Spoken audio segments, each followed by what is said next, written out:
Em, ini suara udah kedengar kan ya? Aman kan? Oke. Nah, jadi yang pertama untuk balok komposit, sebenarnya perbedaan utama balok komposit dan balok baja yang terpisah dengan pelat pada umumnya adalah dari kompatibilitasnya. Jadi kalau balok komposit itu dapat dilihat di sini, perilakunya tuh em, apa diagram regangannya itu linear dia, jadi nggak terputus gitu. Sedangkan kalau non komposit ini kan dia terputus di interface-nya tuh, semacam seolah-olah ada em, perubahan gaya geser yang besar di interface-nya. Nah, kemudian satu hal lagi untuk balok komposit adalah em, kalau kasusnya baloknya adalah balok profil baja, sedangkan pelatnya adalah pelat beton, biasanya disambungkan oleh shear connector seperti yang di gambar ini. Nah, jadi shear connector ini diposisikan dari ujung bentang ke ujung bentang satunya lagi. Biasanya sih di dekat-dekat perletakan ini shear connectornya makin banyak karena kan gaya gesernya dia makin besar juga di sana. Nah, ini sebelum kita masuk ke perhitungan, dia tuh ada limitasi untuk menampang balok komposit ini. Jadi ini kalau lebih lengkapnya bisa dicek di ISC 360 atau SNI 1729 pasal I. Jadi yang pertama terkait kekuatan material sendiri itu ternyata nggak semua mutu yang boleh digunakan. Untuk beton normal itu harus di rentang 21 sampai 69 MPa. Jadi kalau kurang dari ini ya harusnya nggak boleh kalau berdasarkan pasal ini. Kemudian untuk baja profil kecil dari 525 ini harusnya udah pasti aman. Karena biasa kan profil baja tuh 250 atau enggak 325 ya paling maksimum. Nah, kalau ada tulangan baja, FI itu harus kecil dari 550. Nah, tulangan baja dalam konteks ini sebenarnya lebih ke kalau diperlukan aja untuk menahan momen negatif. Tapi biasanya sih udah cukup dengan baja profil dan pelat betonnya saja. Kemudian selanjutnya di pasal I juga disebutin terkait lebar efektif pelatnya. Ini kurang lebih sebenarnya mirip lah kayak di struktur beton pada umumnya. Kasus yang beton cor monolit sama pelat. Nah, tapi ini dicek-cek aja lah angkanya. Eh, Harusnya ini ada beda dikit. Ini kayak kalau di beton per 12 ya, kalau nggak salah. Eh, Kurang ingat juga, tapi ini dibedain di dua kasus. Yang pertama di eksterior dan interior. Kalau di interior tuh dia bisa lebih besar karena memang kan nggak terbatasin di ujung pelat. Jadi ini contohnya misalkan kalau di interior dia tuh bisa batasnya tuh ada di jarak antar balok per dua. Sedangkan kalau di eksterior bisa aja batasnya tuh ada di jarak ke ujung pelat. Dan ini harus simetris kiri kanan. Oke, next. Nah, ini untuk limitasi terkait idealisasi perhitungan yang dapat dilakukan. Pertama untuk menghitung kapasitas sumber positif itu harus dicek dulu apakah badan profil bajanya itu langsing atau enggak. Nah, kalau dia misalkan nggak langsing itu bisa diasumsikan perhitungannya tuh eh, menggunakan analisis plastik. Jadi langsung ibaratnya semuanya tuh langsung leleh gitu. Nanti ada gambarnya deh. Semuanya pokoknya langsung EV. Sedangkan kalau dia tuh lebih besar dari ini, dari angka ini, berarti perhitungannya tuh harus dilakukan dengan momen leleh. Berarti nanti regangannya tuh linear, bukan konstan gitu. Nah, kalau untuk ngitung luntur negatif itu ada dua metode. Yang pertama hanya memperhitungkan profil baja, jadi benar-benar diabaikan pelat beton di atasnya, atau memperhitungkan tulangan pelat beton juga. Tapi ada beberapa syarat ini bisa dibaca aja. Ini sebenarnya langsung eh, ada di pasalnya juga sih. Kalau bingung bisa dicek di komentarnya. Nah, ini masuk ke perhitungan. Ini sebenarnya belum masuk ke komposisi. Ini analisis penampang balok dengan komposit. Berarti ini yang biasa eh, biasa teman-teman hitung di matkul struktur baja. Ini kayak benar-benar IWF aja. Terus kapasitas lenturnya kan biasa rumusnya tuh ini ya, Z kali FY. Itu kalau kondisinya ideal. Tapi biasanya kan ada tekuk torsi lateral atau enggak ada em, apa namanya? Ada em, langsing, nah faktor kelangsingan dan lain sebagainya. Nah, ini sebenarnya penurunan aja sih. Jadi kalau analisis plastik itu intinya semuanya itu udah FY bajanya. Jadi di perhitungan itu jauh lebih mudah. Ini kasusnya simetris. Ya ini dapat dibaca sendiri sebenarnya. Next, ini buat analisis penampang balok komposit. Jadi ini ada 3 kasus. Pertama, PNA-nya tuh ada di plat beton. PNA tuh plastik neutral axis. Kedua ada di sayap profil baja dan yang terakhir ada di badan profil baja. Nah, buat kasus pertama yang ada di plat beton itu tuh ini sebenarnya konsepnya analisis menampang, tapi analisis menampangnya lebih sederhana karena ini kan udah analisis plastik ya. Jadi buat tegangan bajanya itu langsung diasumsikan konstan gini. Walaupun regangannya itu harusnya kan linear ya, tapi karena analisisnya plastik jadi lebih mudah gitu buat ngitungnya. Nah ini langsung aja kalau beton ini kan ada blok tekannya makanya dikali 0,85 FC BA pada umumnya lah yang ini.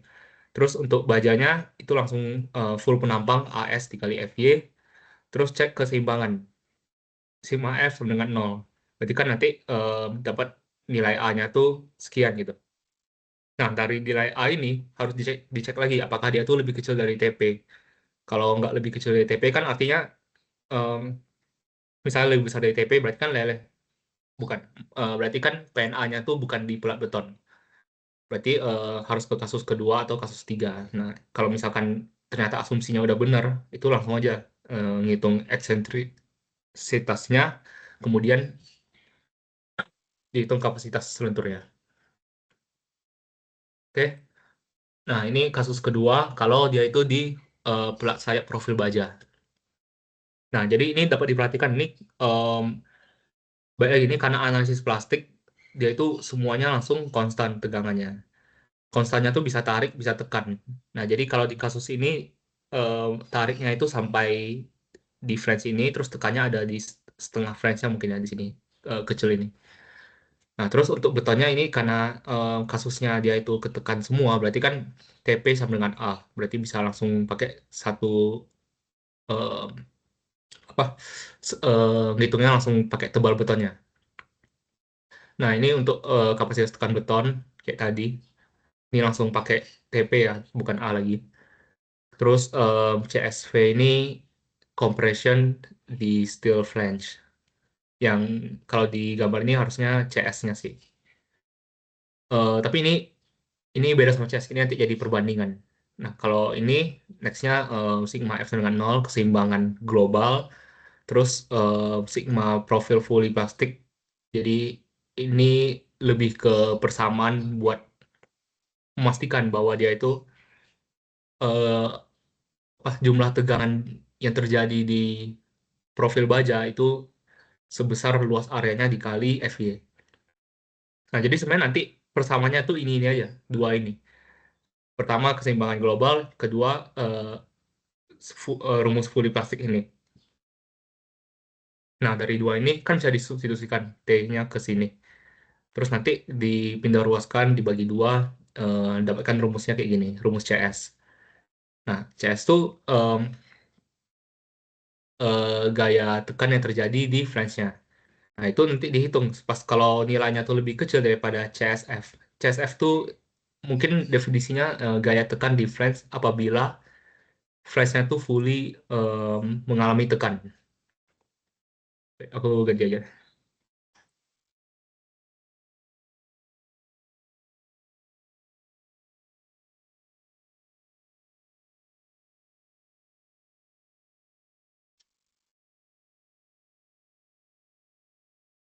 Oke.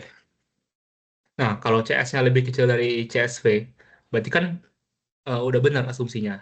Berarti si PNA-nya tuh ada di flange. Tapi kalau dia lebih besar dari CSV, berarti kan sebenarnya PNA-nya itu udah di webnya kan, karena dia udah melebihin ini. Nah, ini makanya harus dicek dulu. Nah, kalau udah benar, berarti bisa dihitung YPNA-nya. Itu ini dipakai buat ngitung lengan antar gayanya ini. Nah, untuk ngitung E sama E aksanya. Kita langsung aja ke next slide. Nah, ini sebenarnya ini udah ke rumus apa ya? Rumus persamaan momen gitu sih. Jadi dihitung dulu luasnya, terus dihitung eksentritasnya. Dari situ jadi peroleh momennya. Ini sebenarnya udah langsung di copy paste dari PPT-nya Pak Mus sih. Jadi bisa dibaca aja. Tapi intinya ya gitu. Ada gaya, ada eksentritas, terus ngitung momen. Nah, ini kasus 3 PNA di plat badan profil baja. Jadi ini sama ya, CC-nya rumusnya kayak tadi, CSF-nya rumusnya kayak tadi. Terus ini kasusnya kalau dia lebih besar dari CSF. Jadi ini persamaannya kan dari yang tadi ya, dari yang persamaan ini. Diturunin jadi ini. Nah, kalau dapatnya lebih, berarti kita harus nulis ulang persamaannya. Jadi ini persamaannya yang kayak tadi ya, sigma F sama dengan 0, terus sigma profil fully plastic sama dengan 0. Tapi dia ada parameternya beda, karena ini kan CS, ada muncul parameter baru ya, CSW ini. Nah, ini dicek keseimbangannya, nanti dapat TS dalam bentuk dari compression ini, kemudian bisa disubstitusikan ke persamaan fully plastik ini, terus pindah ruaskan, dirapikan nanti jadi kayak gini. Nah, kalau udah dapat gini, langsung aja hitung GPNA-nya, terus langsung hitung eksentritas dan gayanya, dan momennya. Nah, ini nggak, apa ya, ini CSW-nya nggak perlu dicek asumsi lagi, karena kan udah dilakukan di sini ya. Sebenarnya ini kalau idealnya sih masih dicek, CSW ini dicek terhadap badan badan profil bajanya aja, karena bisa jadi eh, kasus PNA-nya tuh ada di web bawah, tapi itu less likely gitu kan, PNA-nya tuh ada di paling bawah, karena nggak mungkin flange kecil ini dia tariknya bisa menyeimbangi tekan yang ada di atasnya gitu, makanya dia langsung CSW-nya tuh langsung nilai jadi gitu, nggak usah dicek-cek lagi. Nah, ini perhitungan selanjutnya, ini sebenarnya kayaknya rumus empiris dari PPT Pak Mus, tapi kalau mau turunin sendiri sebenarnya boleh sih. Intinya yang tadi, em, gaya dikali eksentritas, dapatkan momen em, momen lentur dari profil komposit. Oke, next. Nah, ini kita sekarang ngomongin presentasi komposit. Jadi presentasi komposit ini diperlukan eh, karena 3 alasan ini. Jadi yang pertama, bisa aja desain itu tidak ditentukan oleh kebutuhan lenturnya, tapi ditentukan oleh defleksi. Nah, kalau ditentukan dari defleksi, itu kan sebenarnya em, apa ya? Solusinya tuh bukan kita harus mentransfer gaya geser, gaya tekan dari beton ke baja gitu, bukan itu. Solusinya itu adalah mempertebal pelat atau enggak pakai profil yang lebih tinggi dan lain sebagainya. Jadi eh, shear connector dalam konteks ini kurang gitu relevan. Makanya biasanya tuh jumlah shear connectornya itu dikurangin. Tapi penggunaan shear connectornya itu nggak boleh langsung katakan 10% atau 20%, nggak boleh. Dia tuh ada batasannya. Jadi kalau misalkan desain ditentukan oleh lentur itu harus tetap besar dari 40%. Kalau ditentukan defleksi minimal 25%. Oke. Nah, nextnya nomor 2 ini lebih ke efisiensi sih. Maksudnya em, ternyata kalau persentase kompositnya tuh diambil 50%, itu kapasitas lenturnya cuma tereduksi 20%. Jadi ya ujungnya sebenarnya lebih ke ekonomis aja, nggak harus menggunakan shear stud sebanyak itu. Maksudnya shear connector sebanyak itu. Oke, next. Ini eh, lanjutannya ya. Jadi VH itu adalah gaya pada interface menampang komposit. Ini ada gambarannya. Jadi jadi kalau misalkan terjadi baloknya dibuatin gaya merata kayak gini atau gaya terpusat, itu kan bakal muncul gaya dalam momen. Nah, gaya dalam momen itu kan kalau di breakdown lagi dalam level penampang itu kan bisa jadi tarik dan tekan. Nah, tekannya itu tekan udah pasti di atas, tarik di bawah. Kalau bebannya itu dari atas ke bawah gini. Nah, itu kan tekan dari beton, itu tentu harus regangannya tuh harus kompatibel dengan si bajanya. Nah, agar dia kompatibel itu nanti em, bakal ada muncul tegangan di interface-nya. Atau kalau istilahnya di sini eh, horizontal shear force. Nah, cara ngitungnya adalah bisa dihitung dengan em, ini ada dua kasus ya. Kalau misalkan ternyata penampangnya itu kasus 1 atau PNA-nya itu di beton, itu demand interface-nya tuh langsung dihitung pakai ASFY ini. Jadi langsung kita tuh nggak lihat sisi atasnya lagi, langsung lihat sisi bawah. Karena kalau ngitungnya dari sisi betonnya itu kan harus cek keseimbangan lagi. Terus nanti ada tekan atau mungkin ada sedikit tarik. Jadi pokoknya perhitungannya tuh jadi lebih rumit. Nah, kalau kasus 23 alias PNA-nya tuh ada di baja, kita lihat betonnya aja karena kan dia pasti seimbang. Jadi langsung pakai 0,85 FC prime B TP ini. Nah, ini kalau em, ini cara menghitung VH. Jadi VH itu selalu dihitung dalam kondisi balok komposit penuh. Nah, nextnya kalau gimana kalau kasusnya tuh partial komposit. Nah, ini kita asumsikan persentase komposit itu dilambangkan sebagai COM, nilainya di bawah 100%. Nah, itu apa yang terjadi adalah transfer gayanya itu nggak sebesar VH lagi. Transfer gaya itu udah sebesar persentase komposit dikali VH. Ya, ini langsung straightforward ya rumusnya. Nah, nanti bedanya di mana di perhitungan? Pas ngitung A-nya ini.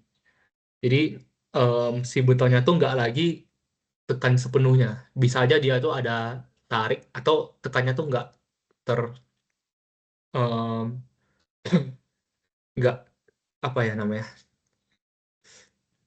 nggak terpakai sepenuhnya gitu. Nah, ini ada kesimpulannya. Intinya dengan komposisi parsial gaya tekan dari belak beton berkurang, tidak seluruh belak beton mengalami tekan sehingga baja profil perlu menyeimbangi hal ini.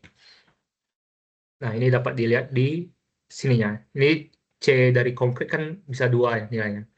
Bisa ditentukan oleh parsial em, komposit penuh atau parsial komposit. Parsial komposit ini biasa karena ini ya sih, karena kapasitas shear konektornya itu nggak mencukupi untuk transfer gaya tersebut. Nah, ini mungkin lebih jelasnya lagi ya. Jadi kalau fully composite dia neutral axis-nya tuh eh, bisa di ini mendekati interface, tapi kalau dia tuh parsial dia tuh bakal turun ke bawah. Ini ada beberapa kasus dari non composite. Ini benar-benar terpisah dia, terslip gitu. Jadi ini naik terus slip terus linear lagi.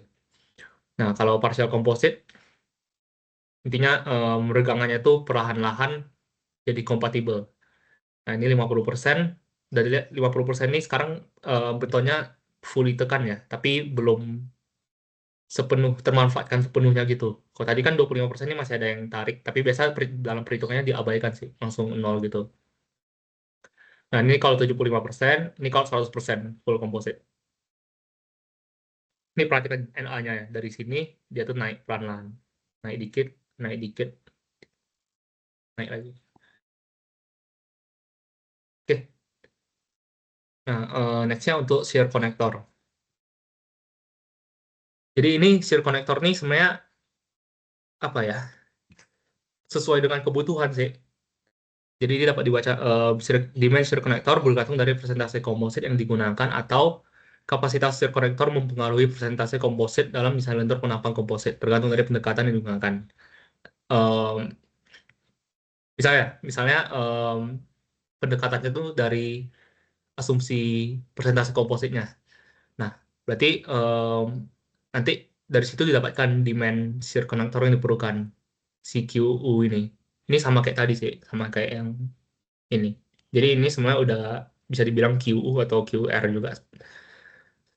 Nah, em, ini demand-nya. Demand, terus kapasitasnya itu adalah penjumlahan dari masing-masing shear konektor individu, terus dikali faktor reduksinya,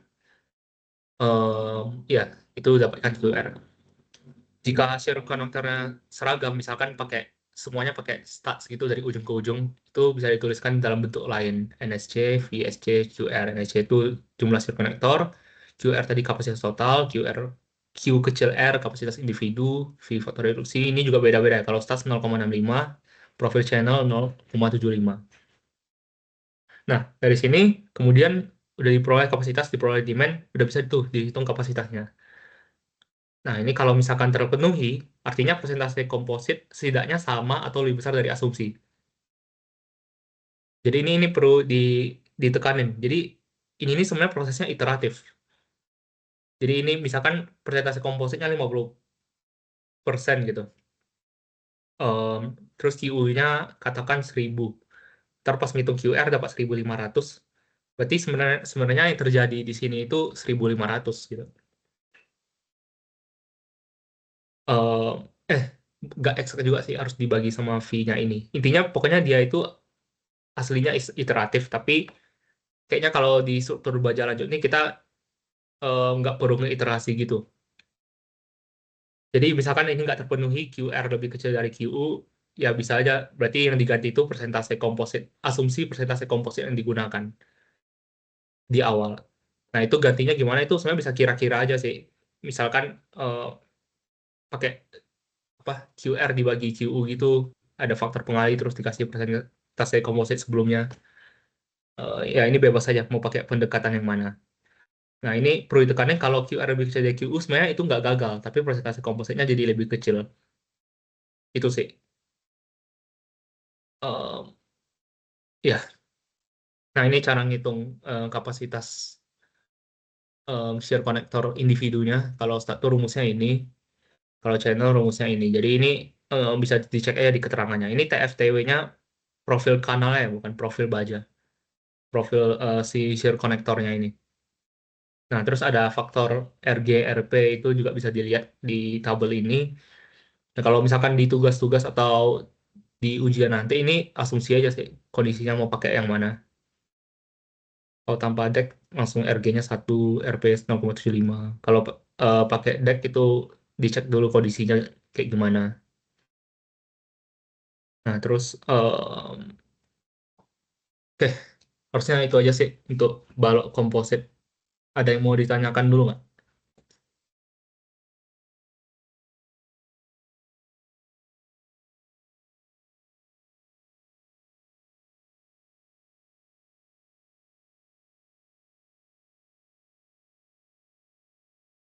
Oke, karena nggak ada, kita langsung aja lanjut ke kolom komposit.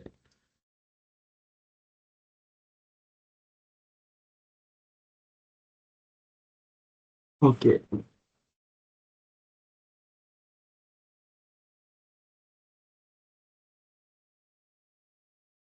oke. Oh, udah kelihatan ya maksudnya. Oh, ini bakal masuk ke kolom komposit. Kelihatan. Nah, buat kolom komposit sendiri, ya ini ya, dia terbagi aja jadi dua. Yang pertama ada yang jadi si baja di dalam ya atau composite encase gitu. Jadi baja di dalam terus dibungkus sama beton gitu. Dan yang kedua composite yang filled. Artinya si bajanya di luar terus ya betonnya ada di dalam lah gitu. Nah mungkin beberapa keunggulan gitu ya, atau ya kelebihan lah ketika kita mengenal satu kasus yang ini. Kalau misalkan ini kita bisa tahu ya kalau baja itu kan mudah tekuk ya, tekuk lokal dari profilnya itu sendiri ataupun tekuk global gitu. Ketika mungkin si panjang elemen kita terlalu terlalu besar gitu. Nah dengan adanya si beton ini ya dia kayak nge-confine gitu lah. Dia menahan si baja agar dia nggak mudah tekuk gitu. Jadi satu kelebihannya kan itu. Jadi masalah tekuk di baja kalau kita pakai komposit yang in-case ini udah kita hilangkan lah, nggak perlu tinjau lagi gitu masalah tekuk. Terus yang kedua juga mungkin resistansi terhadap api juga. Jadi kan kalau baja di dalam ya dia jauh lebih aman lah. Dia dibungkus sama beton jadi tahan terhadap suhu cuaca gitu-gitu ya. Kalau yang kedua mungkin kalau composite fill ya kelemahannya kita bisa lihat ya kalau baja masih di luar kayak gini kan pasti eh, masalah tekuk kelangsingan masih perlu diperhatikan gitu lah ketika kita desainnya gitu. Tapi positifnya juga kita bisa dapat eh, kapasitas baja lebih tinggi kan karena ya secara penampang dia pasti akan lebih besar karena kan dia di luar. Jadi secara nggak langsung ya kapasitas sel dia akan lebih tinggi gitu. Terus yang kedua konstruksi juga lebih cepat ya kita bisa bayangin kalau ketika kita eh beton kan perlu dicor ya. Nah, dan pasti perlu backlisting juga. Nah, ketika kita pakai composite fill ini, maka otomatis si bajanya itu bisa jadi backlistingnya gitu lah. Jadi pastinya nggak perlu perlu nggak perlu pakai backlisting lagi, tapi udah langsung aja pakai si bajanya ini. Yang nggak langsung nanti jadi sistem strukturnya lah gitu. Nah, ini batasannya aja, kurang lebih sama kayak yang tadi baja apa balap komposit juga. Yang pertama terkait sama FC prime dari betonnya juga ada batasannya juga. Maksimum untuk tingginya di 69, profilnya juga sama 525. Terus untuk tulangan dia bisa jauh lebih tinggi lah 550 gitu. Terus yang pertama mungkin terkait sama komposit yang in case atau beton yang melapisi baja di dalamnya lah gitu. Jadi pastinya pertama ada si bajanya itu sendiri, terus ya betonnya, terus biasa kalau yang composite incase ini umumnya dia ada ini si tulang longitudinal ini. Terus ditambah sama ketika kita punya tulang longitudinal mungkin kita bisa tambahkan juga senggang buat bisa lebih nge-confine lah si bajanya juga, dan kurang lebih kan bisa ngebantu juga ya buat ductilitas si betonnya, mungkin kan bisa ingat juga dari yang Rexroom gitu. Nah, ini beberapa persyaratan atau rule of thumb-nya lah buat yang composite incase ini. Jadi, luas penampang inti baja atau profilnya itu lebih dari 1% dari luas totalnya. Jadi, yang nggak boleh terlalu kecil lah, karena kalau terlalu kecil kan si baratnya dia nggak bisa berperilaku sebagai composite incase juga kan gitu. Terus, luas penambang tulangan dia ada batasnya juga, harus lebih besar daripada 0,4% luas totalnya. Terus, ya kita bisa tambahkan setengah juga dengan ya nih 3 persyaratan ini lah buat rule of thumb-nya gitu. Terus ya ini perlu penting juga, nggak ada batasan closingan plat profil baja. Jadi misalkan kalau di baja kan buat ngecek apa, buat ngitung kapasitas tekan atau lentur atau aksal lentur kan pertama pasti perlu cek dulu ya terkait sama B per T atau H per T atau width to thickness ratio-nya kan. Nah di sini karena dia udah dikonven sama si beton ya nggak perlu diperhatiin lagi lah terkait sama kelangsingan atau tekuk pada bajanya gitu. Nah, yang pertama ini perhitungan aja sih. Kalau tarik ya ini bisa dibayangin dia pasti ada komponen dari si baja FY kali AS ditambah sama komponen dari tulangan. Kalau misalkan di sini kita pakai tulangan nih. Nah, beton karena dia kan tariknya cukup kecil kan. Di sini diabaikan aja. Jadi si tariknya itu cuma kontribusi dari baja sama dari tulangan gitu. Terus kalau dari geser ya dia ada dua, ada dari beton sama si bajanya. Beton kayak biasa 1/6 akar FC prime BWD. Terus kalau geser dari baja kan bisa diingat kalau misalkan kita punya IWF, si kontribusi terbesar itu cuma dari webnya aja kan. Kan si flashnya kan kecil banget. Nah di sini dari webnya aja AW. Nah kalau geser di baja kan kita perlu cek juga zonasi gesernya, zona 1, zona 2 atau zona 3, dan yang mana juga nanti bakal menentukan si nilai CV-nya itu nanti. Biasanya sih kayak pesertaan Stevener kan biasanya kalau di baja buat geser gitu. Terus perlu dicek juga masalah flangsingan di webnya. Kalau dia memenuhi ini atau dia kompak ya dia bisa pakai V-nya 1 gitu buat gesernya. Terus kalau tekan eh, sama juga, tapi di sini karena beton cukup tinggi ya kapasitas tekannya, jadi ada kontribusi dari baja, dari tulangan sama dari betonnya gitu. Terus ya di sini ada dua kasus gitulah. Kalau PN0 atau aksialnya dibanding PI ular atau kapasitas kritis ya dari penambang kita tuh kurang dari 2,25, ya dia pakai rumus yang ini. Ini mirip banget sih kayak rumus si baja kan kalau kapasitas tekan. Kalau misalkan aksial kita dibanding kritis Eulernya kurang dari ini ya kita pakai yang atas. Kalau dia lebih pakai yang ini gitu. Terus P ular rumusnya apa ini? Jadi P kuadrat dikali EI efektif dibagi LC kuadrat. Nah, EI efektif kan nggak lagi dari baja ya, tapi ada dari yang steelnya, tulangan, sama dari si betonnya gitu. Nah, si betonnya ada koefisien pengali gitu lah buat ngekonversi ke efektifnya. Jadi rumusnya ini sih langsung dipakai aja dengan si C1-nya dibatasi 0,7 gitu. Terus LC itu adalah si panjang efektif atau faktor panjang efektif dikali L-nya gitu. Nah, nilai K kan balik lagi tergantung sama ini ya. Kalau misalkan kita punya sendi-sendi dia bisa pakai 1. Kalau dia misalkan jepit-jepit dia pakai 0,5 gitu. Atau jepit sendi dia pakai 0,7 nih.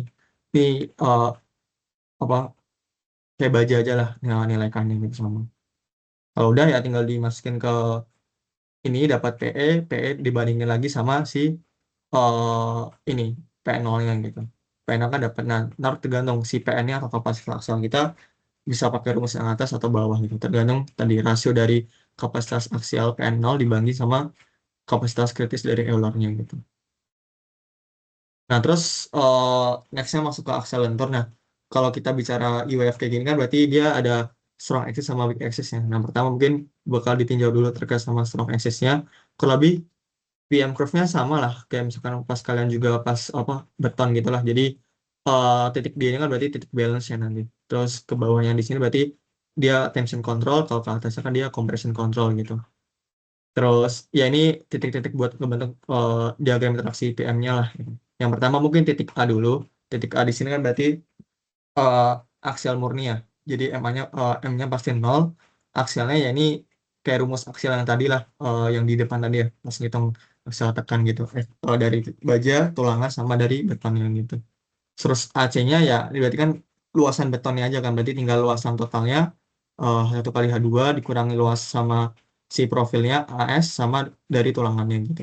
Ya, ini mungkin bentuk diagramnya lah buat diagram tegangannya dari beton, baja maupun si tulangannya gitu. Nextnya lanjutnya masuk ke titik D. Jadi kita hitung dari titik balance-nya dulu. Karena beberapa parameter diperlukan lah buat ngitung si titik C sama titik B gitu. Buat titik D, titik balance ya ini aksialnya langsung pakai aja setengah dari 0,85 Fc per AC. Jadi setengah dari kapasitas aksial si betonnya lah gitu.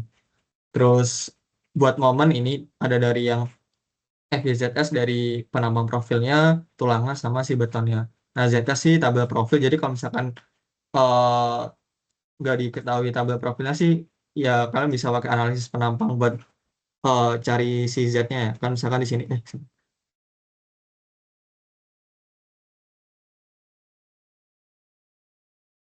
misalkan kan di sini kalau kita bicara UF gini kan dia simetris. Jadi PN-nya pasti di tengah sini. Ya udah kalian bisa eh, Z-nya kan sama dengan luasan dari flange sama web kan gitu. Ya udah di sini kan misalkan dari webnya kalian bisa tentuin juga titik beratnya ke titik tengah, berarti luasan web dikali sama titik tengahnya ini sama luasan dari flashnya ini gitu. Jangan lupa dikali dua kan atas bawah gitu, nanti dapat Z-nya gitu. Ya kayak analisis penampang pada baja aja lah pas di semester lalu ya gitu. Kalau diketahui tabel profilnya bisa langsung pakai juga sih Z-nya gitu. Terus buat yang tulangan ini langsung pakai juga rumusannya. Jadi luasan tulangan totalnya dikurangi ASRS. Nah, ASRS itu adalah si luasan tulangan yang dia nyinggung lah di si titik PNA-nya ini. Kalau di sini kan di gambar ini dia ada dua tulangan ya, berarti luasan 6 tulangan dikurangi luasan dari dua tulangan di sini gitu. Dikali sama setengah tinggi dari profil kompositnya dikurangi sama si C gitu. Terus ZC juga bisa dihitung ini. Jadi plastic section modulus ya dari konkretnya ini berarti totalnya dikurangi tulangan dikurangi sama si sorry profil kurangi sama tulangan gitu. Terus nextnya di titik B, kalau titik B di sini kan berarti dia lentur murni ya, jadi aksialnya 0. eh nah ini sama juga sih, jadi MB tadi MD yang udah dihitung dikurangi sama eh, MP ya, bisa dibilang MP dari si profilnya sama momen plastis dari si betonnya gitu. Nah, perlu dihitung dulu ZCN, jadi plastic modulus ketika beton di titik ini ya, ketika dia lentur murni gitu. Nah, rumusnya ini H1 kali HN kuadrat. Jadi, tadi kan perlu HN ya, ZSN tadi itu. Jadi, ZSN ini nanti tergantung sama Z-nya Z arah X. Kalau ini kan strong axis ya, berarti ZX. Kalau nanti weak axis berarti ya ZSN adalah ZY gitu. Nah, HN-nya tuh ntar bisa asumsi dulu sama perlu diverifikasi gitu sih. Jadi, kalau misalkan pertama bisa asumsi dulu, misalkan HN-nya dia di bawah titik flange lah. Jadi, HN-nya memenuhi D per 2, jadi H per 2 dari profil ya, dikurangi sama TF-nya. Jadi, dia di antara sinilah. Dia nggak, nggak di flange atau di atas flange gitu. Nah, ini bisa dihitung rumusnya. Jadi, 0,85 Fc prime, AC dari beton, tulangan, ini juga tadi tulangan ya. Ya, ini ada semua lah parameternya. Ini dapat HN, nah ntar perlu di verify dulu apakah dia kurang dari ini. Kalau iya berarti ya ZSN-nya rumusnya ini tebal web dikali HN kuadrat gitu. Nah ini perlu diasumsi dulu sih. apakah dia HN-nya di kondisi 1, kondisi 2 ini, atau di kondisi 3 yang ini. Nextnya titik C, ini titik C kurang lebih punya momen yang sama gitu hasilnya di sini sama titik B, tapi dia punya aksial yang jauh lebih besar gitu, 0,85 fc per macet. Jadi di aksial dari betonnya lah gitu. Dia akan udah masuk ke ini compression control kan berarti. Nah ini buat yang strong axis, buat yang composite yang in case. Kalau yang weak axis kurang lebih sama sih perhitungannya. Cuma bedanya kan sekarang berarti lenturnya dia terhadap di sumbu ya kan. Kalau tadi kan kita tinjau dia terhadap sumbu X lah gitu. Eh, parameter-parameter yang berubah sih harusnya cuma di si Z-nya aja sih. Z-nya nanti berubah jadi ZYD buat di profilnya gitu. Sama di sini kalau di PPT Pamus dia atau dari SNI sih, SNI 1729 juga dia ada titik tambahan lah, titik E di sini gitu. Kan awalnya tadi A, C, D, B. Nah, ntar ya ini biar memperhalus saja ada tambahan titik E gitu. Nextnya di titik D sama juga ini titik balance-nya. Jadi rumusnya sama sih tadi. Aksialnya sama. Yang beda di sini ZS-nya aja sih. Jadi nanti ZS-nya alih-alih kalian pakai yang ZX, kalian sekarang pakai yang ZY aja sih. Tapi rumus sisanya persis sama kayak yang tadi strong axis. Terus ini titik B sama juga ini ketika lentur murni yang akselnya 0. Yang membedakan sama juga si ZSN-nya ini sekarang berarti ZY. Terus ya kurang lebih asumsi HN-nya juga sama lah. Nah, kalau sekarang HN-nya cuma ada di dua kasus, dia di atas flange di sini atau dia di bawah flange-nya gitu. Jadi dia cuma ada dua kasus, nggak ada yang tepat di flange-nya. Nah ini sama juga sih asumsi dulu HN-nya misalkan kasus yang ini masukin ke rumusnya, kalau dia memenuhi yang ini berarti ya ini valid lah, kalian bisa pakai ZSN-nya itu sama dengan ZS langsung. Jadi ini sama dengan ZY langsung lah gitu. Jadi kurang lebih kan ZC-nya cuma bergantung sama si profil langsung dari kompositnya.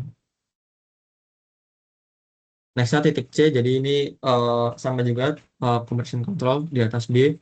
Eh, di sini MC-nya sama dengan MB, tapi akselnya dia uh, apa aksel dari si betonnya lah, FC prime AC.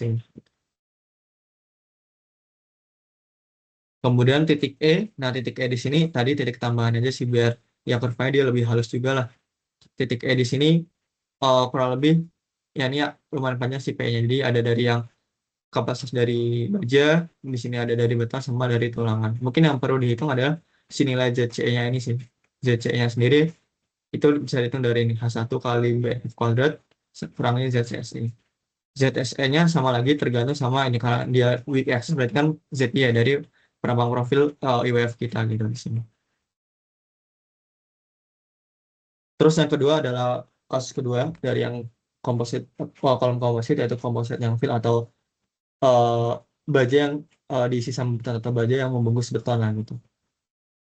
Biasa umumnya di sini nggak perlu lagi pakai tulang longitudinal atau sengkang karena kan salah satu apa ya salah satu fungsi dari sengkang kan kalau kalian ingat kan konvensi beton ya biar beton yang awalnya brittle dia jadi ductile tapi positif poinnya dari ketika kita pakai yang ini ya si betonnya langsung terkonven lah sama si bajanya gitu. Jadi biasa nggak perlu tulangan dan nggak perlu sengkang juga karena ya nggak perlu nggak perlu dilakuin lah nggak perlu dipakai karena udah ada si baja yang dia bisa mengkonvensi beton gitu. Tapi ya ada permasalahan lah pasti terkait sama kelangsungan si bajanya gitu ya karena dia kan terekspos dia nggak dikonven sama si beton gitu.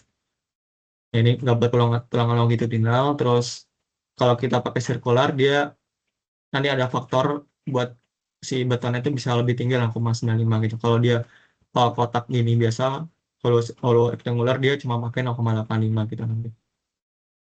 Ya ini buat cek kapasitasnya, tariknya sih sama ya, buat yang fill sama yang in case tadi. Terus ya perbedaan pasti terkait sama tekan ya. Dia karena baja rawan sama tekuk, ya dia di sini perlu dicek dulu lah. Di sini ada dua kasus sih. Di sini ada yang dari Persija atau Bundar gitu. Cek juga dia terhadap si ini tuh si B per T ya, atau si ya ini flash-nya lah. Sayapnya di sini dia badannya H per T atau D per T gitu.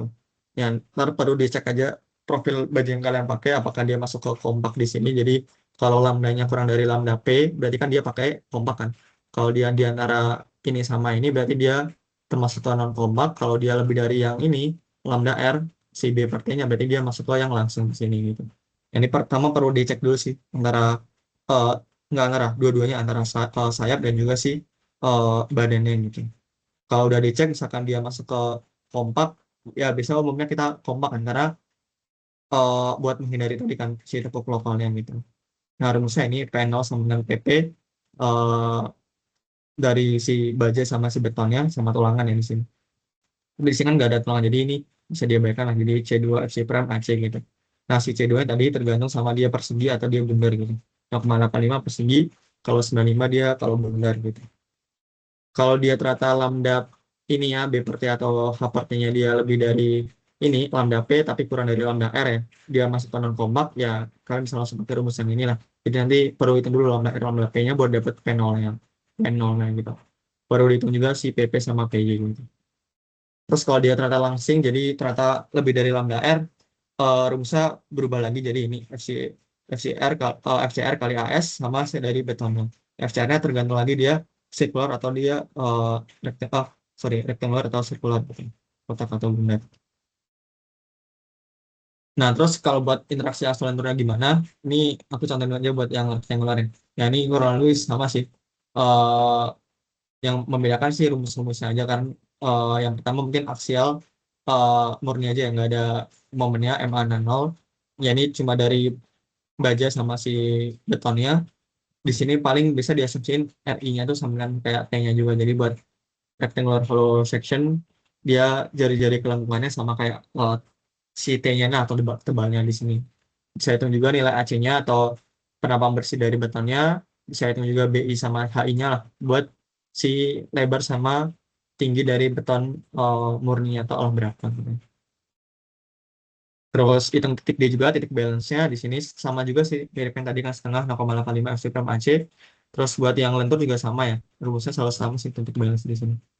ZS ya ini sama juga sih, bisa lihat dari tabel profil atau tadi pakai analisis penambang biasa. Jadi eh, kalau dia simetris, PN-nya pas di tengah, terus hitung aja dari yang ini ya, dari yang badan sama dari sayapnya dua kali luasnya gitu loh, buat dapat si Z-nya kan, Position Section Modulus lah.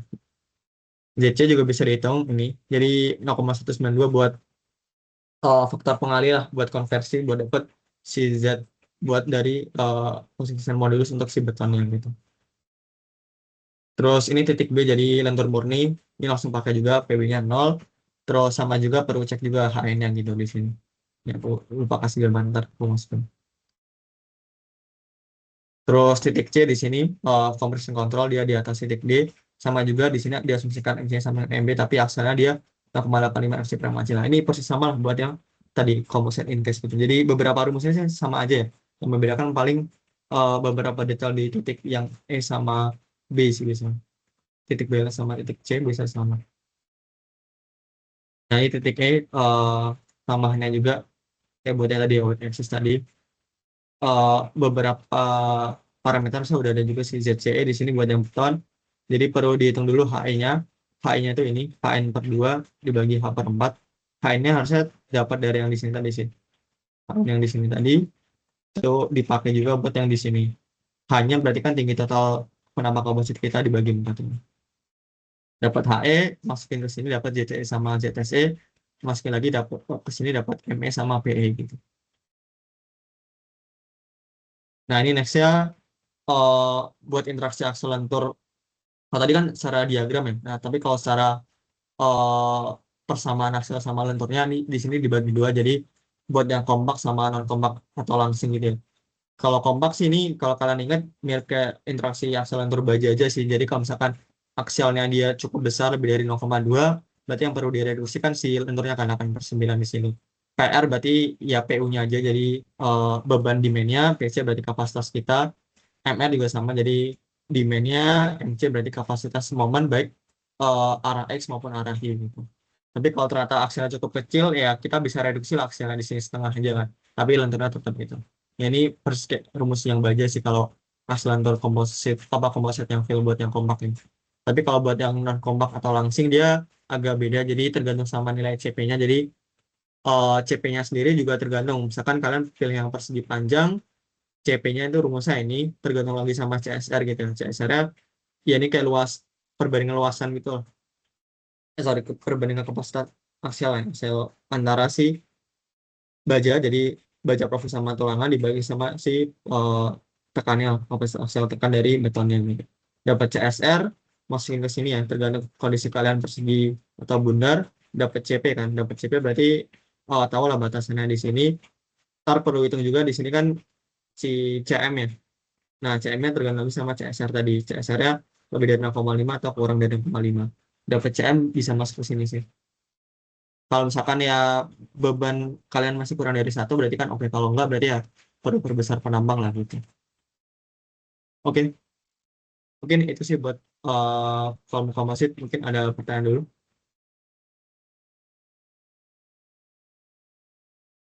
Yang terkait kolom komposit atau balok komposit tadi.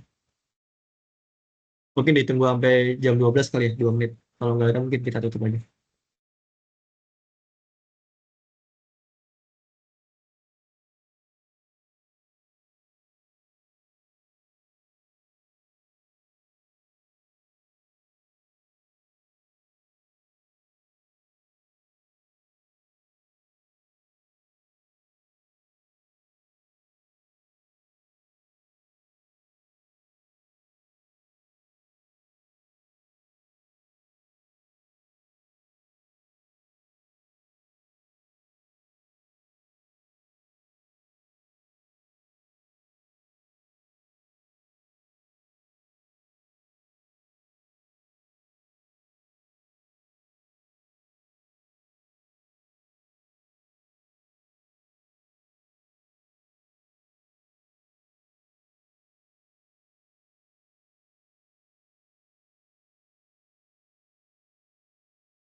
Oke, udah jam 12 juga, belum ada pertanyaan. Mungkin aku anggap aman ya.